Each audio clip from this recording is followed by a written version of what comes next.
I discovered a more profitable method than selling marijuana. A man was selling nitrous oxide balloons on the street.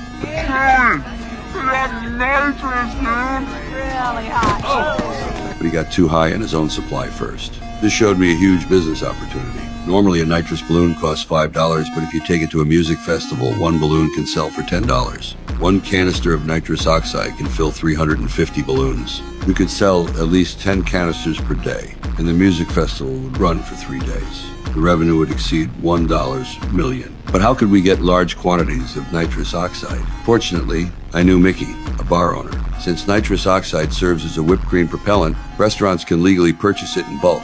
Come to think of it, I just might.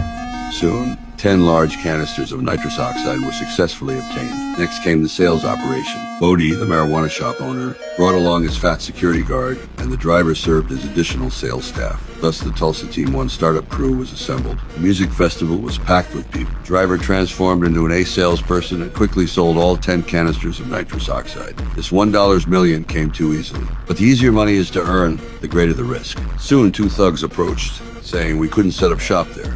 Who the fuck said you could set up here? The parking lot? No, like who gave you permission to sell? Nobody gave us permission to sell because we ain't asking for permission. Well, this is our territory. You want to buy something? Bye-bye.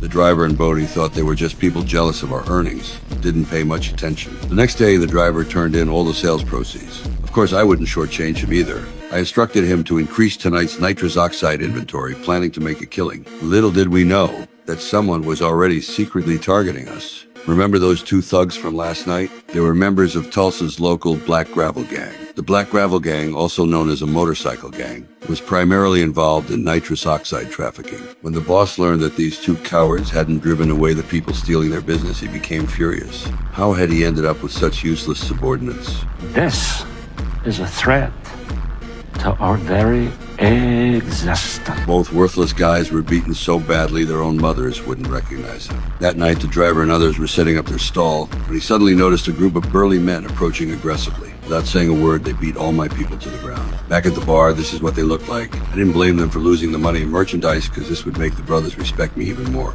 Mickey warned me that these people were not to be messed with. Not to be messed with so they can just rob my stuff freely? Don't think I only know how to fight and brawl. I read plenty of books in prison. You should know, thugs aren't scary, but educated thugs are terrifying. We're gonna go in there, we're gonna get our tanks, and then we're gonna get our money. If I don't win this battle, I'll never be able to establish myself in Tulsa again.